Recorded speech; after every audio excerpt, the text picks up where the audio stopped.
I'm Jeanette Roche. This is Forum Daily West. Here are some of the top stories we have lined up for you tonight.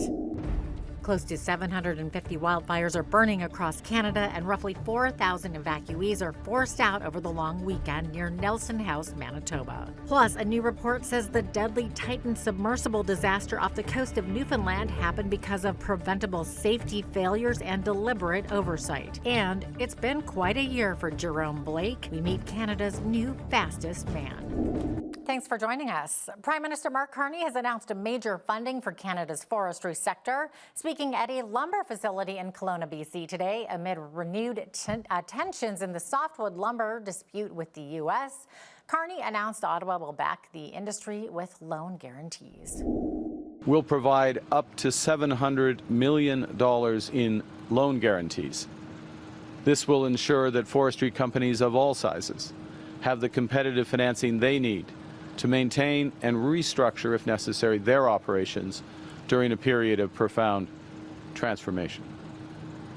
Second, to make the softwood lumber industry more competitive for the long term, we will provide an additional $500 million, largely in grants and contributions to supercharge new product development and new market diversification. Products such as reinforced timber and low-carbon wood fiber-based insulation materials that are used in prefabricated and modular housing. These investments will increase domestic processing and value added, particularly as technology changes the way we build. The move comes as the U.S. racks up tariffs on Canadian softwood lumber as bilateral trade tensions rise. It also comes as Canada's ministers of finance and foreign affairs are in Mexico to talk economic growth, trade, and security with President Claudia Sheinbaum. Their trip is happening ahead of Carney's planned visit to the Latin American country to meet with Sheinbaum. Mexico is one of Canada's biggest trading partners for oil and gas, steel, and aluminum.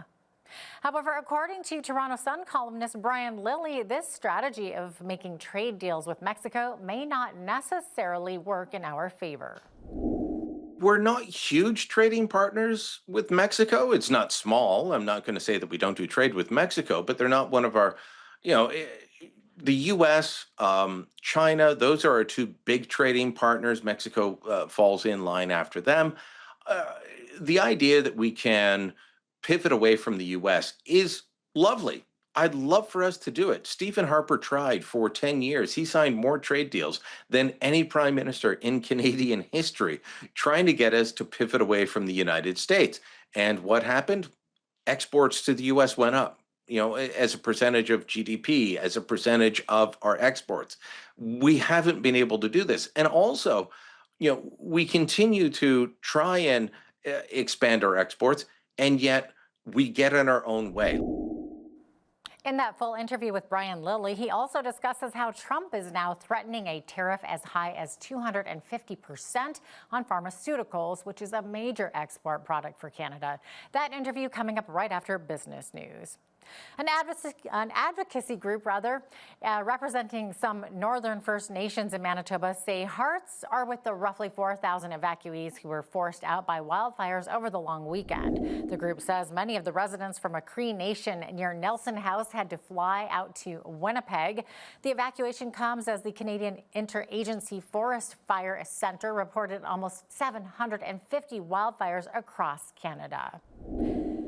Now here's a look at the Canadian wildfire smoke map for August 5th to 7th. On the East Coast, the Newfoundland and Labrador government has issued evacuation orders for 2 towns because of a 150-hectare wildfire.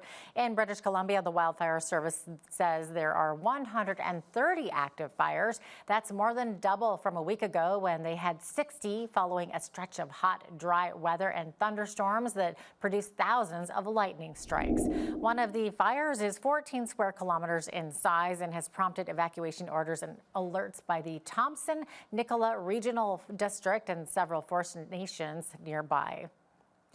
Remember the deadly Titan submersible disaster off the coast of Newfoundland 2 years ago?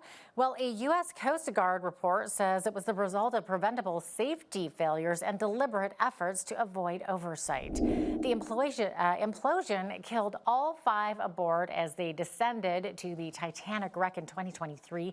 The report highlights ignored safety warnings and inadequate design and maintenance. The disaster has sparked lawsuits and calls for stricter regulations in private deep-sea tourism.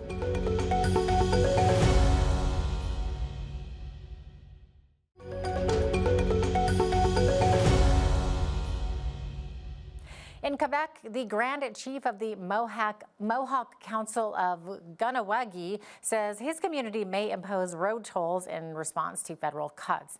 Cody Diabo says the tolls could help offset the impact of cuts by Indigenous Services Canada on the Mohawk community south of Montreal. So as a proud Kanien'kehá:ka and advocate for Indigenous justice, I am deeply alarmed by the Carney's government's decision to implement 15% budget cuts across all federal departments, including Indigenous Services Canada. This action is not just a failure of public policy, it is a violation of human rights and constitutional law. While provincial transfer payments have been safeguarded to protect essential services for everyday Canadians, these same services for First Nations, funded federally through ISK, are being slashed.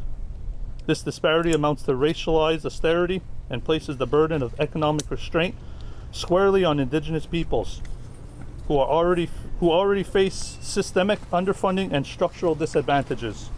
Let me be clear, this policy is not neutral. It flies in the face of Canada's own human rights laws. Canada cannot claim a commitment to reconciliation while cutting the very services that support our communities. In response to these unjust actions, we will now impose measures. Such measures could include, or probably will include, tolls through our territories on all major infrastructures. Let me be clear, this is not something that is against the Canadian public. This is against the Canadian government itself. All we have tried to do is live peacefully and coexist peacefully, but time and time again, the Canadian government has forced us to do different things that we have not wanted to do, and it's resulted in frictions. All we wish to do is have dialogue, but at the end of the day, we're resorting to doing different measures like this. Diabo says they are considering tolls on major highways where he says approximately 120,000 vehicles pass per day. Every year, tourists who visit Banff, Alberta, stop and pose next to the famous Banff sign. If you've ever done it yourself, you know it can be a little unnerving with cars zipping past you. Well, the town has announced the sign is being moved. We are so excited to be relocating the Banff sign. We know that it's caused some safety concerns along Norquay Road. Although the speed limit is 30 kilometers per hour, we do have folks that are moving about on the road and it can be a stressful situation. So we are really glad to be moving this to a more people-focused area where it's going to be safer and it's going to be so enjoyable and just a really welcomed addition to our community. We originally put the sign there in 2017 as part of our wayfinding program, and it became more popular than we ever could have imagined. Folks like climbing on the letters and taking fun photos, and so we quickly realized, oh, this is becoming an attraction unto itself, and with that came, a lot of volume and a lot of management of that site. And so over the years, we mitigated that site with crosswalk, slower speed limit, and those kinds of mediations. And eventually it just came to a point where council decided, we just need to move this to a safer place. The Banff sign is a huge attraction, and so to have it here where people can park their cars in the free parking lot and get out, they can walk over, they can have their photo, they can have a snack, or they can look at a map, plan out their day, and then go out and explore Banff. The plan is to move the sign to a spot outside the Banff train station in October. A family is in mourning after a toddler died in the alley behind a home in Calgary. Police say the 2-year-old girl was hit by a vehicle and was rushed to the Alberta Children's Hospital, where she unfortunately succumbed to her injuries about 90 minutes later. She had been in the alley behind her home in the 600 block of Taradale Drive shortly before 7 p.m. Monday when she was hit. Investigators say the driver of the vehicle remained at the scene and is cooperating with police. No charges have been laid. Alcohol has been ruled out as a cause of the incident, but it remains under investigation. The Alberta Serious Incident Response Team is releasing some details around an officer-involved shooting last week east of Edmonton. The shooting happened in the parking lot of the Strathcona County RCMP detachment in Sherwood Park. ACERT says on the morning of July 28th, an officer observed a man in the secure parking lot. The officer believed the man was in possession of a firearm and broadcast that information over the police radio. Several other officers entered the secure parking lot and gave the man verbal instructions. 4 officers discharged their firearms, striking the man multiple times. This BB gun right here was recovered at the scene. ACERT says after police provided first aid, the man was transported to hospital with serious injuries.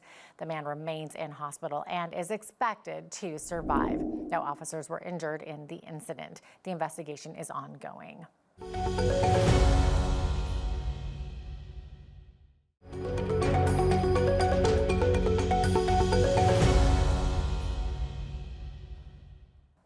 As Alberta continues to grapple with measles outbreaks in cities and towns, a team of community health representatives with Primary Care Alberta is addressing the fear of vaccines in low German-speaking Mennonite communities. More than 1,600 Albertans have been affected by the outbreak, and these health workers are fielding more and more phone calls from concerned rural communities. What is awesome about our community health reps is they do the same thing every day, whether, but they just during outbreaks or different emergency situations, they just do more of it more often, right? So they do education, they do capacity building, they do, connecting people to different partners, working with community groups, interpreting wayfinding. So during measles, it's the same thing, except it's more of it. So it may be translating information or putting out messaging in Low German, to a variety of different community groups, providing information about what are your options for care during measles, providing information about what measles is, about when to seek care, about how to care for people in the home, a variety of different pieces of information. And then it provides an avenue for people to come to us to seek more information, which is great because then people can get information from healthcare professionals, and then they can take that information and do with it what is best for them. Either they need an appointment booked, they need follow-up done, which is a lot of the calls that we get is, hey, I was at a doctor's appointment. I didn't quite understand what he wanted from me. Can you follow up? And so then we try and track that, offer our services, book them the appointment, and then offer to attend if that language is a barrier. In the clinic appointments, while we were in the waiting rooms, is where we built lots of relationship and trust with clients, and from there would discover what other needs they may have. So it's probably why we're busier today than we were when we first started.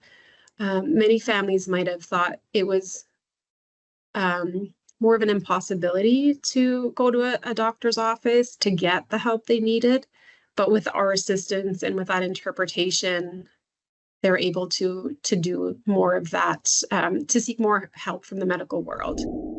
3 of Alberta's MLAs are in Boston for the National Conference of State Legislators. Glenn Van Dijken, Angela Pitt, and Chelsea Petrovic are actively promoting Alberta's role as a reliable energy and agricultural partner in the United States and advocating for a barrier-free trade relationship. The trio's trip is part of a broader effort to strengthen Alberta's economic ties with the U.S. and to make sure Alberta's voice is heard by influential American legislators. The Lethbridge Police Commission has announced the extension of Shaheen Medizade's contract as Chief of Police for the City of Lethbridge. The new extension will see Chief Medizade continue in his role until August of 2029. In a statement, the Commission says the Chief has provided consistent leadership through a period of transition and change, and the extension comes at a time when Lethbridge's crime severity index is showing significant improvement. Medizade says he's grateful for the opportunity to continue leading the dedicated members of the Lethbridge Police Service. He says he's proud of what they've accomplished together and remains deeply committed to serving the community alongside of them. Well, thanks to cooler temperatures and precipitation, the county of Lethbridge has lifted its fire advisory, but the county is still reminding residents to use caution with fire-related activities, regardless of weather conditions, and apply for a burn permit before conducting open burns. They are free of charge and can be applied for online or in person at the Lethbridge Administration Office. Once you have a burn permit, you're allowed to burn paper products, untreated wood, yard waste like grass and tree clippings, leaves, and branches. You're also allowed to burn straw and stubble. Well, every time you donate blood, you save 3 lives, and it only takes about an hour. Donating blood is an altruistic act for millions of Canadians, but more donors are always needed. Canadian Blood Service is organizing its second O-negative type blood drive in Lethbridge next week. Seamus Neeson, Community Development Manager for the Canadian Blood Services, says 100 donors are needed. When you look at the entire population of Canada at any given time, 50% of Canadians, 50, can't donate blood for various reasons. But when you look at the other 50%, only 1 in 76 will actually donate blood. So we're looking to get more people involved because the need is there. O-negative blood donors is the special magic blood that can go to everybody. So whenever there's an accident or an emergency of any sort, that is the blood type that will go towards patients before they're able to find out their actual blood type. Because O-negative blood is the hero blood, superheroes can only help other superheroes.